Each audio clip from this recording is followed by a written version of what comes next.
Hello everybody, and welcome to Gaia Education's webinar series focused on sustainable development and design. My name is Giovanni Charlo. I'm your host for this online experience, which I'm sure it will be of great value as we explore the many issues related to the EDE curriculum developed by Gaia Education and its founders, the GEES, which stands for Global Educators, Eco-Village Educators for a Sustainable Earth. We are honored to have with us today Daniel Greenberg. He is Gaia Education board member and one of the founding GEES. He's also a founder of Living Roots Study Abroad program that is now closed but has been very successful for the past 10 or 12 years. Daniel will present his work on carbon consciousness and a framework he has created for mitigating our carbon footprint through the concept of onsetting, which he will explain in detail shortly. Carbon emissions through human activity is one of the most urgent problems of our times as we enter the age of peak everything. We cannot afford to ignore this critical issue. This webinar is made possible by the generous donation from our many supporters, so please consider making a contribution to make other programs of this kind possible by visiting our website's donation area. Our website is GaiaEducation.net. You see it on the screen right now. Climate change is a global issue, and it applies everywhere the fossil fuels are used as an energy source. So this topic is covered in the ecological dimension of our curriculum. We bring it to you as a complement to course materials offered worldwide in our certified courses. I would like to point out that you can find a downloadable version of the full EDE curriculum along with our many publications and course listings on our website at GaiaEducation.net, and the address that you see on your screen now is the address that takes you directly to our publications.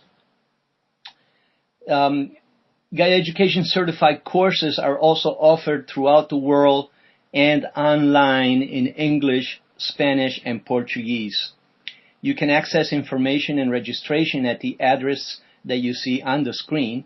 The Spanish version of this online course is offered as a postgraduate diploma from the Open University of Catalonia in Spain. So if you're interested in university credit for our courses, please visit that site to get more information and register. You can also follow us on our social media sites by going to the links you see on the screen right now. And a little bit of housekeeping for this webinar. First of all, you will have audio and video on your screen if you downloaded the Fuse program to your computer or to a mobile device. Otherwise, you can call in on your telephone using the number provided in the invitation once you registered. This is only possible from the USA at the moment without a long-distance call. Secondly, you can use the chat box in the Fuse screen. You can find the chat box somewhere in your screen. Every Fuse application is a little bit different depending on what platform you're working on. But there is a chat box. If you keep it open, you can post your questions, and we'll be monitoring that. Julia will be monitoring that to follow your participation. It would be best if you have any other applications closed on your computer while you attend the webinar so that the bandwidth keeps with our presentation and it doesn't take away from it. The webinar will be recorded and it will be available for download later, so if you miss any of it, you can hear it on your own time. We will inform you by email when that is ready and you can then download it. This is one of many webinars that we're planning. The next one will be on new economics, and it will be presented in the fall. You will hear from that also through our email and online channels. So without further ado, I would like to introduce Daniel Greenberg. Welcome, Dan, and here we go. Thank you. Excellent. Well, thank you, Gio, for that intro, and also for inviting me to present this inaugural Gaia Education webinar. And I really do hope that this is the first of many webinars that can really benefit folks involved with Gaia Education courses and really anyone interested in these topics. And welcome, everyone. Thank you for being part of this event. There were over 70 people registered, so we're off to a great start, and a carbon-conscious start, because I imagine most of you didn't need to travel far to attend. Okay, so let's see if I can move this. All right, so here's a quick overview of what I plan to cover in the next 30 minutes. I'm going to begin with a very quick review of climate change, where we're heading, how we're responding, just to get us on the same page. And then I want to share a little bit about my personal journey and how it led me to deeply question carbon offsetting and eventually create what I believe is a positive alternative system. And I'm very interested to hear from you. So please feel free to post your thoughts and questions anytime in the chat box. I can't guarantee that I'll see them, but I'll try to respond to them either during the presentation or at the end. Okay, so climate change. As many of you know, there are many gases in the atmosphere, notably carbon dioxide, that absorb and trap heat from the sun and aid in heating the Earth's surface and temperature. They literally act like a greenhouse around the planet. And this is a naturally occurring process and actually is essential for a livable planet. But the problem is lately it's been getting a bit out of hand. And so you can think of it like a bathtub. You can release drips of water, or you can release torrents of water, right? And you have a drain that can only draw off a certain amount at a given time. So if the sources of carbon dioxide, notably from burning fossil fuels, are larger than the ocean and land can soak up, then the level of CO2 rises. It's really as simple as that. And of course, this is exactly what's been happening since the Industrial Revolution, when we've been emitting ever larger amounts of carbon dioxide. And the atmospheric concentrations accordingly have been rising. This is the famous Keeling curve, which was the first real scientific evidence of rapidly increasing carbon dioxide levels in the atmosphere. And this is very convincing, and this is only looking at the last 56 years. So to better understand this dramatic rise, let's step back a bit and view a longer term time frame. So using ice core data, which I think is really cool how they do that, scientists have discovered that the level of carbon dioxide has gone up and down over hundreds of thousands of years that we've been able to measure. I mean, there's lots of things that influence this. There's the little wobbles in the Earth's orbit. There's variations in output from the sun, volcanic dust, comets, meteorites. There's lots of things that impact this. But for the last 650,000 years, levels have never risen above this line. That is, until now. Something very different has been happening since the Industrial Revolution, and CO2 levels have risen to unprecedented levels. And they're driving a dramatic rise in global temperature. In this graph, you can see that temperatures have risen and fallen pretty much in lockstep with the global CO2 concentrations over the ages, right? So you can get a sense of where this is heading. Now, I imagine most of you have heard of the United Nations Intergovernmental Panel on Climate Change, commonly known as the IPCC. This is composed of thousands of climate scientists in dozens of countries. And in their latest report, they state that since pre-industrial levels, the Earth has already warmed almost a degree centigrade. That's about 1.8 degrees Fahrenheit. And it will continue to warm further, even if we stopped all emissions today. So this is an important point. There are big changes coming that are already in the pipeline. They're already baked in, as it were. Yet there is a wide range of additional warming that we do have some control over. And the IPCC has modeled a variety of future scenarios, ranging from stabilizing below a 2-degree centigrade rise all the way to a 4 to 5 degrees centigrade rise in global temperature by 2100. Now, you might reasonably ask, is 4 to 5 degrees really such a big deal? Okay.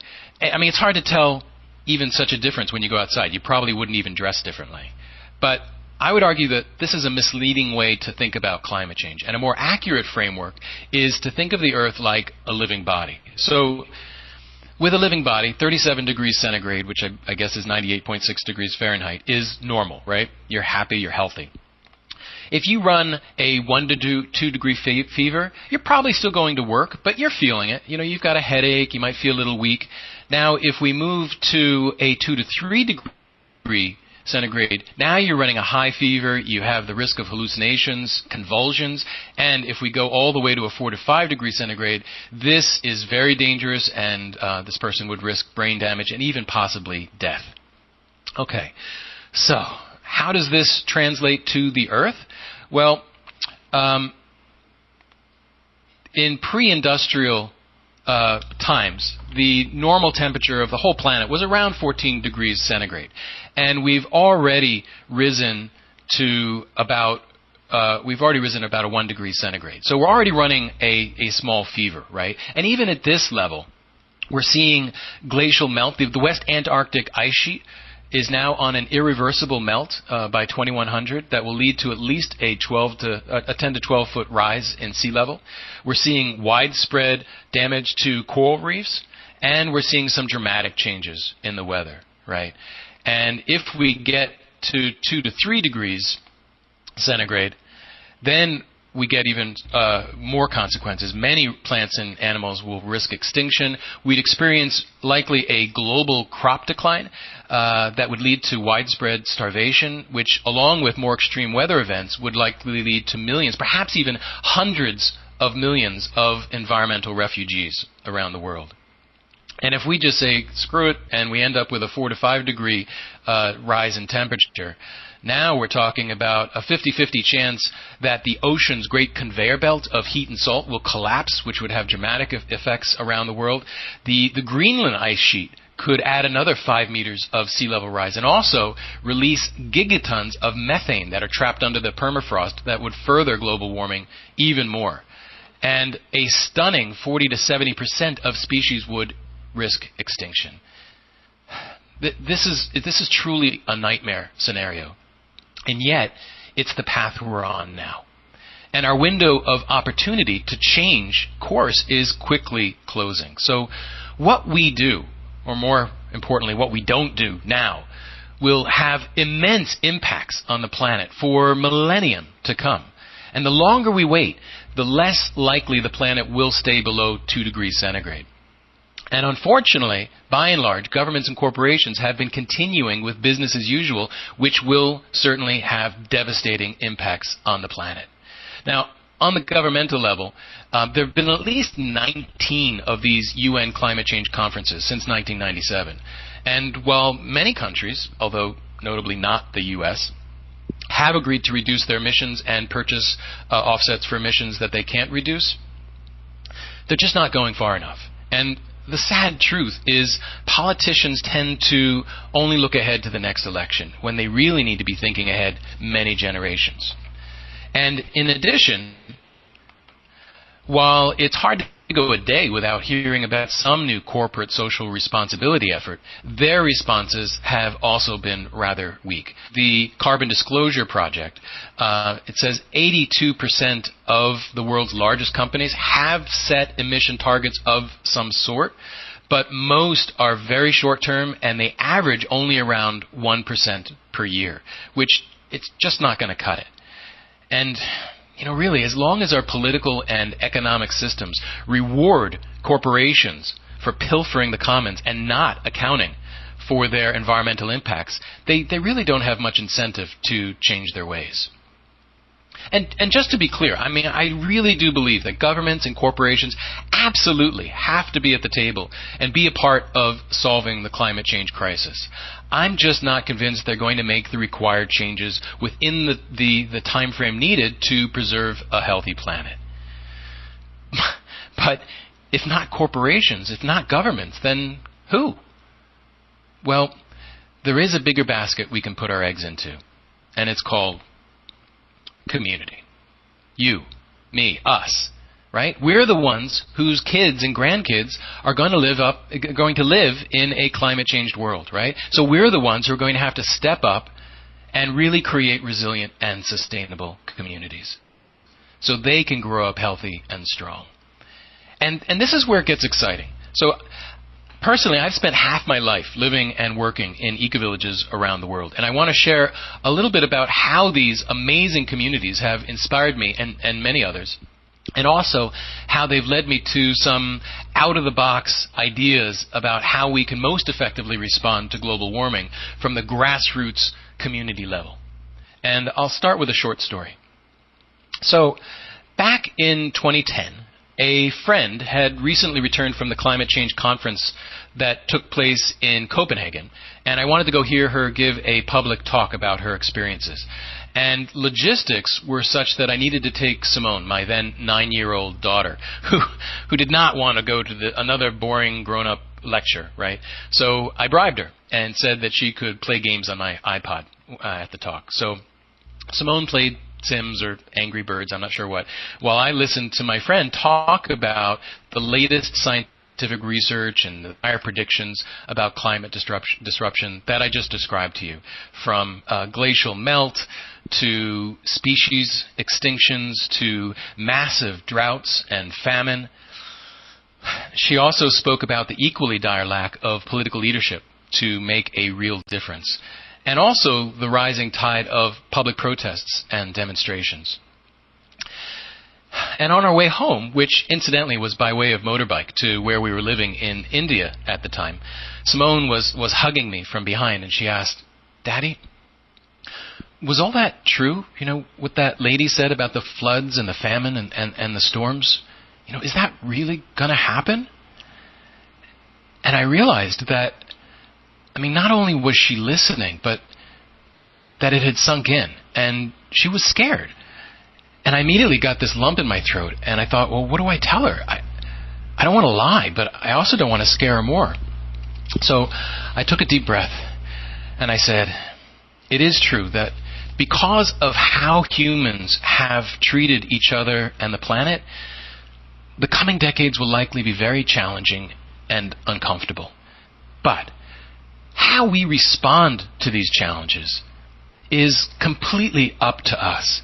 And if we just keep being mean and greedy, things will only get worse. But I believe that this crisis is also an opportunity for us humans to finally grow up and to learn how to treat each other and the planet with kindness and respect. And if we learn that, then I think that this could really be the beginning of the best and the most amazing time in human history. And this belief is really the inspiration behind everything I do in this life. And it's the reason that I'm talking to you now.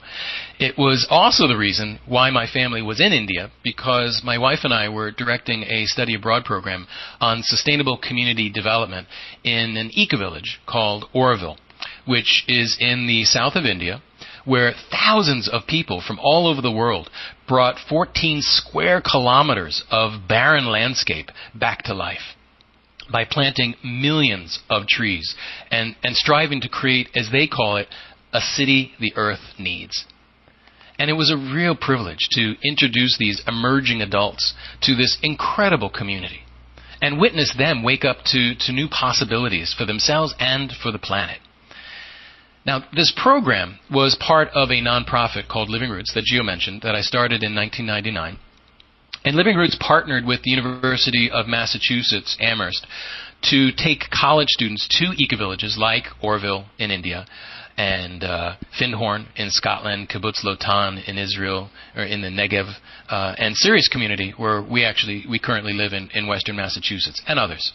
And I started Living Roots because I believe eco-villages, while not utopias, are really the best campuses we have for learning how to live in harmony with each other and the planet.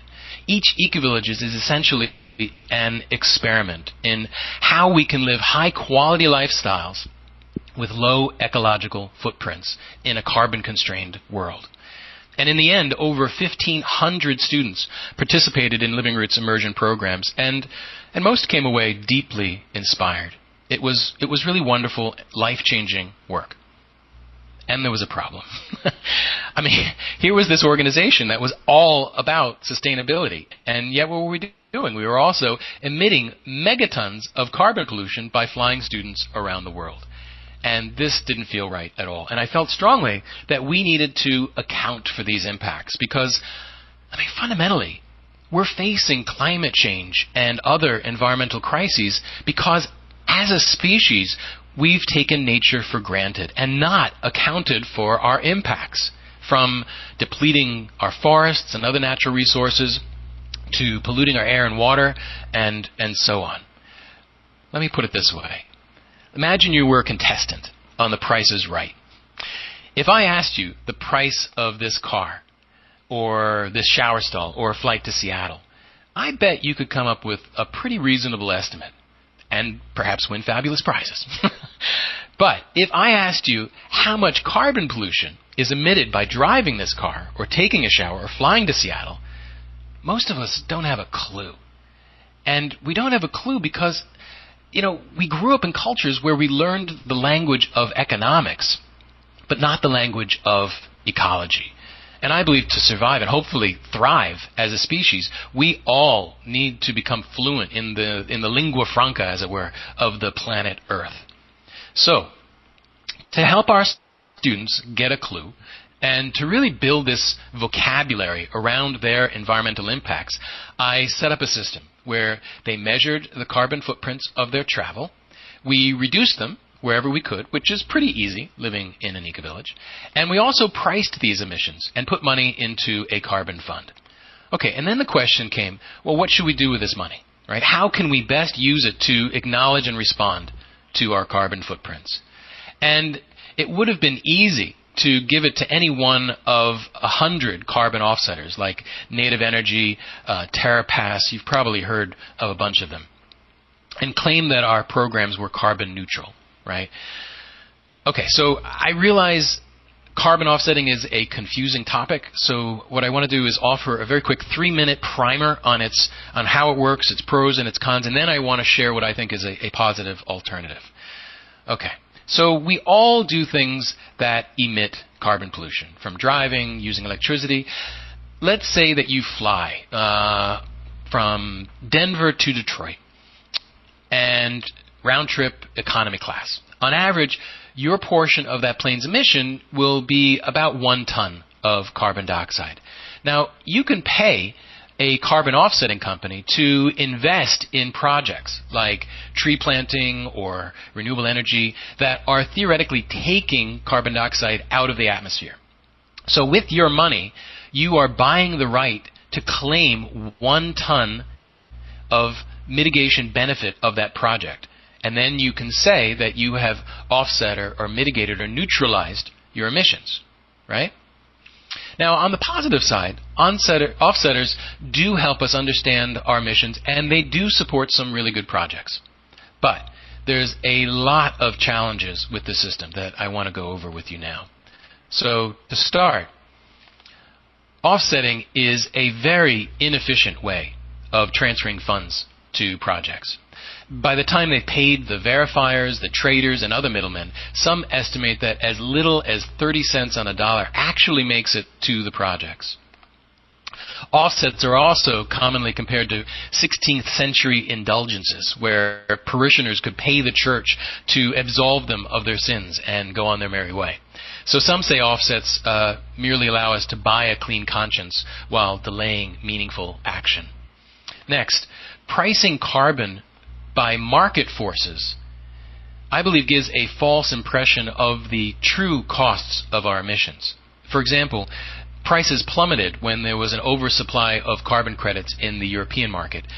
But that didn't change the actual impacts of this pollution at all. Another important critique of offsets has to do with what's called additionality.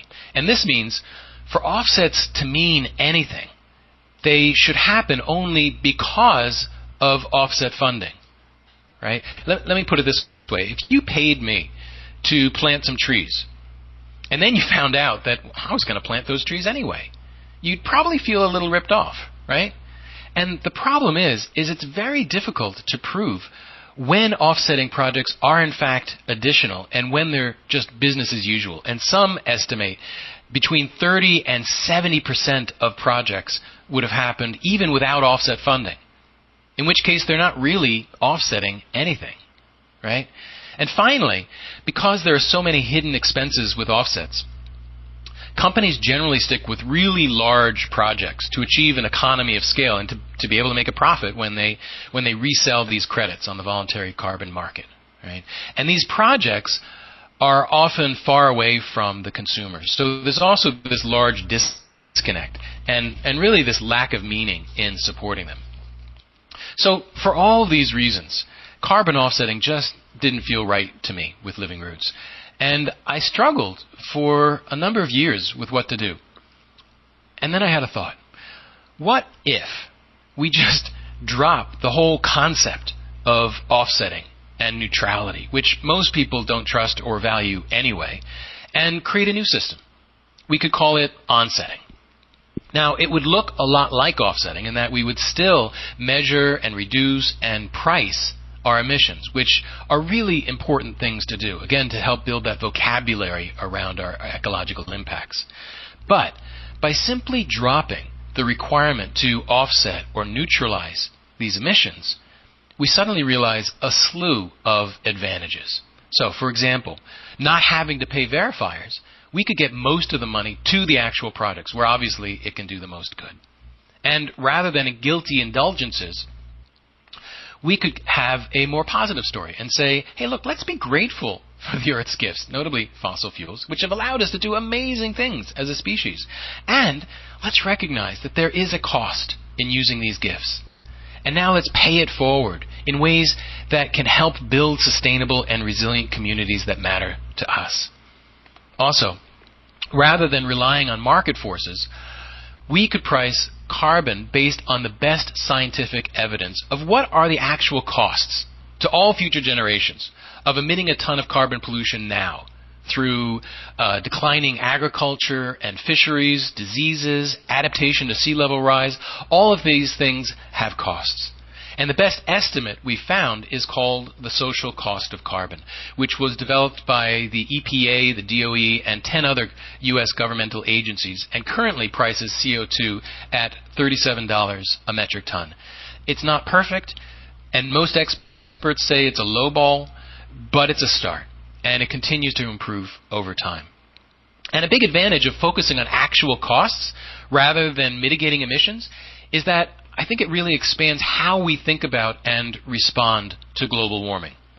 I mean, let's face it, the cat's already out of the bag.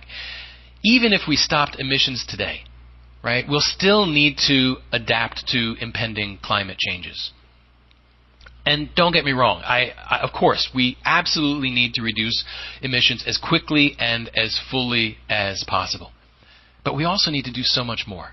Right? We need to create resilient food systems. We need to preserve biodiversity. We need to fight for climate justice. And we need to deconstruct and replace the political and economic structures and even the mental models and worldviews that led us into this crisis in the first place. These are all systemic changes. These are behavioral changes that are very difficult to do through offsetting. Another advantage of onsetting is that we can stop worrying about whether our money is actually mitigating a certain amount of emissions. And we can start supporting projects that we care about and that we know are doing great things. Small projects, local projects that matter to us. And it was really this last point that hit home for me with Living Roots. I mean, why would we give money to some project we don't know about halfway around the world when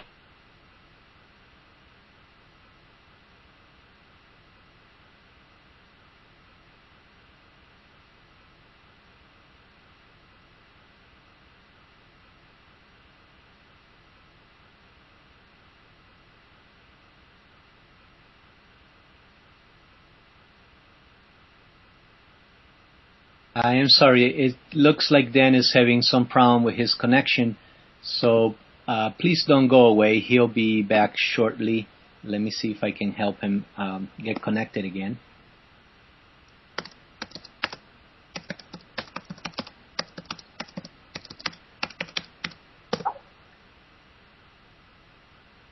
This is one of those issues that come up sometimes with online webinars. And I'm sorry it happened here.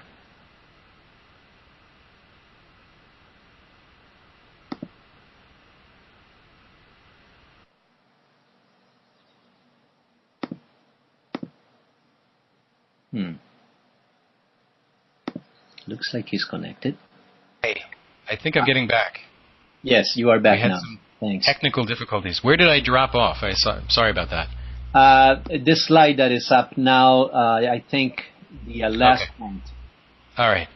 So, that's what we really started to do with our carbon fund. Let me get here and come on. Yes, all right. So this is what we started to do with our carbon fund at Living Roots. We funded solar cookers in Senegal, and we funded electric rickshaws in India, recycling centers in Mexico, straw bale dormitories in Israel for students to live in. Get it? They were kind of dormitories. And we planted trees wherever we went. And everyone loved it. You know, it was pedagogical for the students and offered a way for them to give back to their host communities, who obviously also appreciated the support. And it wasn't always easy. You know, the collecting all the emissions data and the funds and selecting the projects to support and dispersing and tracking all these contributions was actually kind of a pain.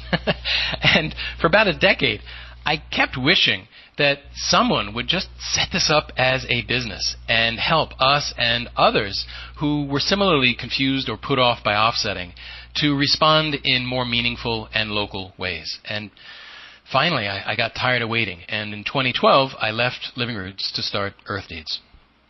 Okay, so we're still early in our development, but let me show you a little bit about where we've been and what we offer. So here's our homepage where folks can get started, learn more from a short video. What's really cool, one cool thing is that people can search over 100,000 projects on our site. So here's a search of projects in Boulder where I was a few weeks ago. Now, typically, what happens is there's someone who sets up a team for an event. In this case, it's a study abroad program in Central America. And then that team leader invites its participants, in this case students on the program, to measure their travel emissions that are related to that team. And then they can check out where they can see the social cost of their emissions and contribute money into a fund to support that team's project. In this case, it was a renewable energy project in Nicaragua, which the students also volunteered at while on the program. So it was really great. They were able to give money, and they also saw it and were helping out. Even easier, team leaders can calculate or subsidize participant emissions if they choose. So there's lots of options. And just to be transparent, Earth Deed's business model is that we retain a 15% fee to further develop our tools and resources and to run our organization. So, our first pilot was with a sustainable living class that I taught at the University of Massachusetts last year. And we had about 80 students on the program, on the course, and they measured the emissions of just having their butts in those seats, learning about sustainability. And it came to almost 40 tons. And many students contributed to the Onset Fund, and others raised money via a built-in crowdfunding mechanism that we're also developing. And we raised almost $900, which exceeded our target. And then the students chose to donate this money to the EcoRep program, which is a student group that promotes environmentally responsible behavior on campus. And I thought this was great. And the thing is, we'll never know how much carbon dioxide this donation kept out of the atmosphere, right? But that wasn't the point. What had meaning for these students was to support other students carrying on the torch, as it were, and helping others learn about sustainability in the way they did in the class. And another group of about 50 young people attended a large eco-village conference in Switzerland last summer, and they raised almost over $800 to onset their travel-related emissions, and they decided to use those funds to support projects managed by two of their own, One was a youth camp in Thailand teaching children about nature and planting native trees. And another was a program in Zimbabwe that helps schools design ecological landscaping. So this was also great. They were recognizing the unavoidable impact of them coming to this conference, and they were able to help themselves do more good work in the world. And then things got even more interesting. So a study abroad coordinator from Pacific Lutheran University out west approached me at a conference, and now we're working with PLU to help them onset their travel emissions for their students studying abroad this coming year. And a few cool things about this collaboration. One was it was a finalist in a National Climate Leadership Award. And as part of this competition, their PR department made a very cute felt animation to promote this initiative. And if I can, I want to show you just 30 seconds of this video just to give you a sense of what it was like. And it's loading. I think it probably needed to reload when I was cut off. I'll give it another second or two. Well, it's kind of fun, but it doesn't look like it wants to load.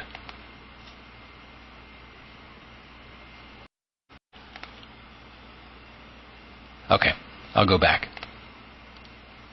Looked like this. And it was at a poem. If I can get it going, I'll do it after the presentation. And then what they also did, which was really cool, is they created a student group to decide what projects to support. And what they decided was the first year, the onset funds would support energy retrofits of the Wang Center, which is the campus building that houses their global education offices. But that in future years, the funds will go to projects in the students' host communities. Now, taking this idea even further, we're also working with a study abroad provider called CIS Abroad. And interestingly, CIS isn't even an environmental organization, but their director was inspired by Living Roots and started giving money to the Carbon Fund each year so that they could claim their programs were carbon neutral. And we had lunch last year, and he admitted to me that he said, "This has no meaning to me, Daniel, or our students." And he was. But when I started describing Earth Deeds, he got really excited. And so what we did is we retroactively measured emissions from their 2013 programs and helped them select projects in 10 of their 20 host communities to support. And we recently just gave about $1,000 to each of these communities. And it was wonderful. There's some eco-villages in here, Crystal Waters, Jen, Global Eco-Village Network in Thailand. And all of these projects, now a lot of them have their own programs, and they're saying, well, this is interesting. Maybe we can use Earth Deeds to help us make our own programs carbon conscious and help others fight global warming and support our work at the same time. All right, so you can see why we're excited. We're starting with a focus on study abroad and schools, ecotourism, colleges and universities, largely because this is my own background. But you can get a sense how that the possibilities are nearly endless. And our dream is that within 10 years, we have over 20,000 teams each year with over 2 million users that are transferring over $100 million a year to 14,000 sustainability projects around the world. That would be amazing. But even more importantly, we really hope that our biggest impact will be in educating and engaging groups and communities like Gaia education programs to recognize the true costs of their fossil fuel use and to pay it forward in ways that can help build sustainable and resilient communities. Because really, in the end, global warming is likely the greatest threat humans have ever faced. And it's unfolding in our lifetimes. We need to work together. We can't afford to be passive bystanders and hope that someone else will fix things. So Earth Deed's big solution is really empowering the millions of small, local solutions, people and projects that are working now to create sustainable communities and a healthy planet for our children and all life. So what group events are you involved in? And what projects do you love and want to support?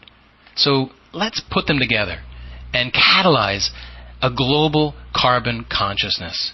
So when my daughter Simone becomes an adult, she and all of humanity can say, we've finally grown up.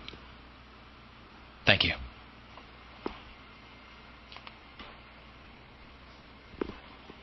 Well, thank you very much, Dan, for a most enlightening and informative presentation. I hope our participants gain some valuable insights for how to deal with global warming as you presented it. And they can see that there are creative and positive ways through the tools that EarthDeeds has to offer. Before we go on to a question and answer session, let me see. Dan, can you see the chats? I can. The last one I saw was I wonder what that was about at 11:22. Okay. Anyway, if you open your chat window, everybody should be able to find a chat window somewhere on your screen. Mine is a little oval with a kind of like a dialogue oval on my screen, but everybody should have one maybe a little different from that. And if you do, then you can see the chat, you can see the comments, and you can see the questions that come in. Before we go there, though, I want to remind everyone of the online design for sustainability courses that Gaia Education offers in English, Spanish, and Portuguese. They run from October to July every year, and registration is now open for that. You can also visit our website where you can find downloads of all our publications, including free download of our curriculum, the full curriculum, and a listing of all the courses that Gaia Education has certified worldwide. This webinar, of course, is made possible by the generous donation from our many supporters, so please consider making a contribution to make other programs like this available in the future. We plan to offer one on new economics in the fall, and you'll get an email notification about when that will be. So let's go into the question and answers. Let me see. Fred has, I think, a comment. It says that since 1751, approximately 365 billion metric tons of carbon have been released to the atmosphere from the consumption of fossil fuels and cement production. Half of these fossil fuel CO2 emissions have occurred since the mid-1980s. I can't read the whole thing, Fred, but I think, let me see your question. I'm not sure you have a question. Maybe it's just a comment. What material good we use, our cultural addictions stem from a consumerist gone wild, or by implementing extreme large numbers of small actions. Ideally, we must do both. We need to make a transformation to a world that is not a greenhouse gas constrained. Thank you for that, Fred. Jonathan says that eco-villages development programs are individually exciting. What's the mechanism for scaling up as rapidly as the crisis demands? How will this effort translate into political changes? Do you have an answer for that, Dan? Well, you may as well. How can eco-villages scale to address the coming changes? This is an important question, and it's something that many of us in the eco-village movement have been looking at for years. I actually remember being at a celebration, it was called Gen Plus 10, when the eco-village movement turned 10. It was a conference at Findhorn. And we asked this of ourselves, so how are we doing? Are we actually making the difference in the world that we want to? And what we realized is that there was a lot of great eco-villages out there. There were some new ones that were showing up, but that they weren't developing anywhere near the rate needed to really impact these global issues. And we don't expect the population. Well, I mean, in some ways you can say we have to, we will all be living in eco-villages at some level in 50 to 100 years, because that's inevitable. We have to. But in terms of the eco-village movement doing that, we realized that maybe we needed to shift our focus, that our biggest impact wasn't necessarily creating the lifeboats, creating the containers for people to live in, but that actually we were educating the masses around how do we live in harmony with each other and the planet, from renewable energy to green building to social systems, and even, maybe most importantly, the worldviews. What are the stories that we live out of? And this was the dramatic change that I kept seeing in students on the programs is that their whole world sort of shifted. Many of them had no idea that anything like this existed, and were just so astonished and inspired, and then they were saying, well, how can I make this happen in my own community? So that's more and more what we're trying to do these days with eco-villages, is seeing them as catalysts, as education centers. And hopefully the whole world will become an eco-village when everybody realizes that we need to make that change. Right. Here's another question then. I am curious, this is from Inge.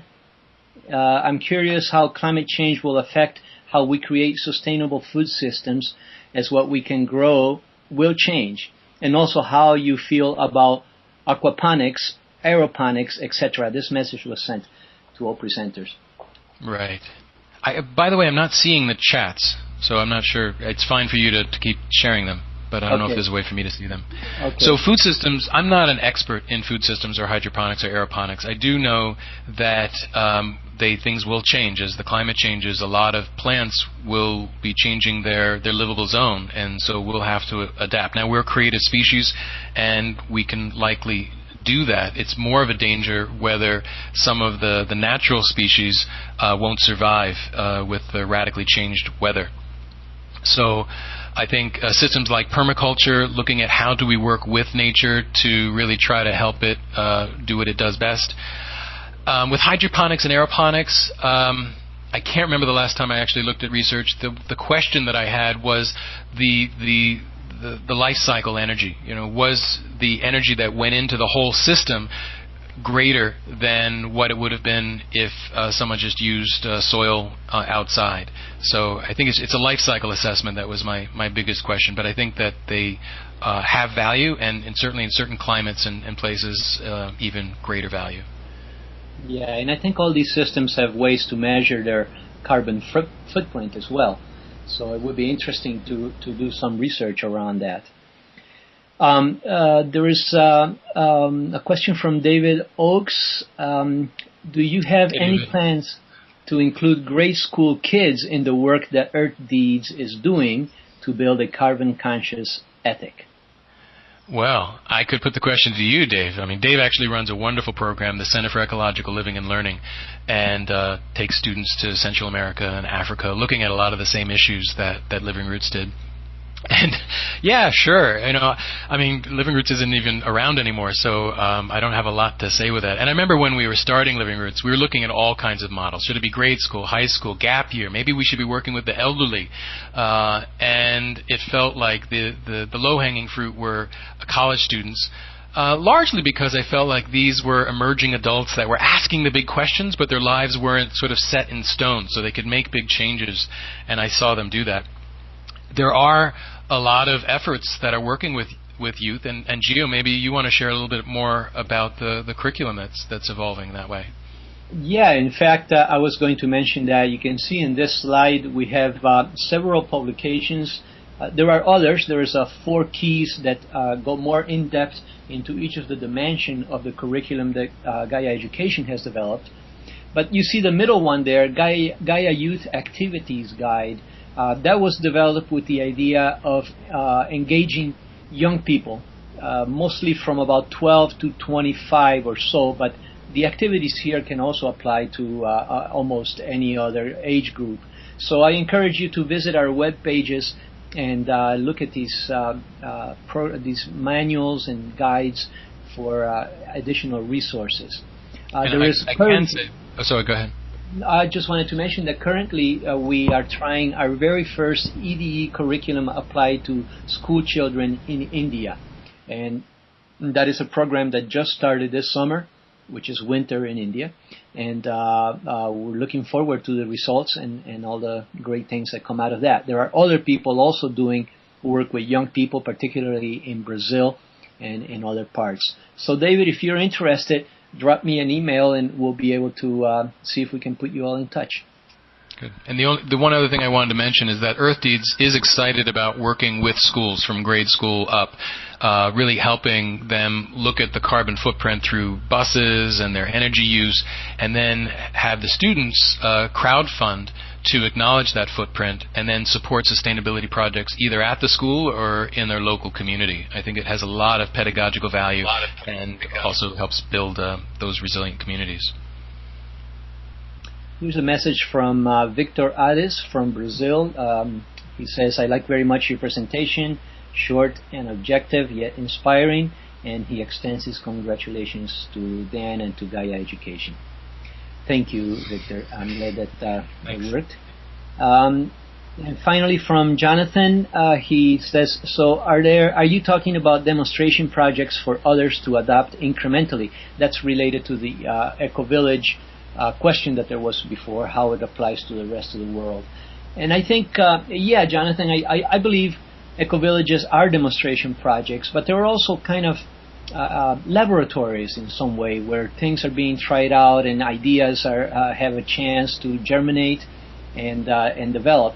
So I think you can see them as a demonstration project, but most people see eco-villages as a solution to their lifestyle and their sustainability lifestyle. So they're more than demonstration projects for those people.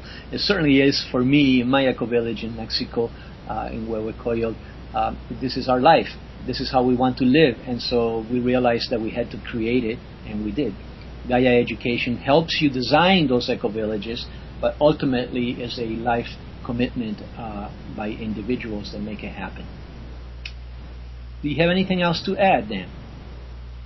Just, if you haven't already, look at the Gaia Education curriculum, because that's the whole point, is to say, let's look at sustainability within these 4 dimensions: ecology, economic, social, and the worldview, or even spiritual dimension. Each of those dimensions are divided into 5 modules, and many eco-village educators worked for a decade or more to really create a system that had topics that were exhaustive, that tried to look at everything possible, and also were mutually exclusive in that they were discrete topics. And so there's a lot of great information there and resources that I think could lead people a lot further down whatever road they want to travel. Good. So I'd like to just remind people once again that our programs are listed online at the address that you see on the screen right now. Not only the online programs, but also the on-site programs, which are very exciting since they take place in actual eco-villages or sustainability centers around the world. There may be one near you where you are. If you're interested and don't have the time to go to one of those live programs, you can join us online at these addresses as well. On behalf of Gaia Education and the Geese, I'd like to thank you for being with us, and may your work make a better world possible wherever you are. Remember, our next webinar will be in the fall, and you'll be receiving an announcement about that. So thank you, Dan. Thank you, everybody, for attending. This will be recorded and available later for download, so you can hear it and see it on your own. An incentive to watch it is, I imagine, the video that I wasn't able to play will be spliced in. So if you want to see that 30 seconds, watch the downloadable video. That's right. There is that too. Let me see now. Anything else? Programs? I think we covered everything. And great. I'm going to stop the recording now.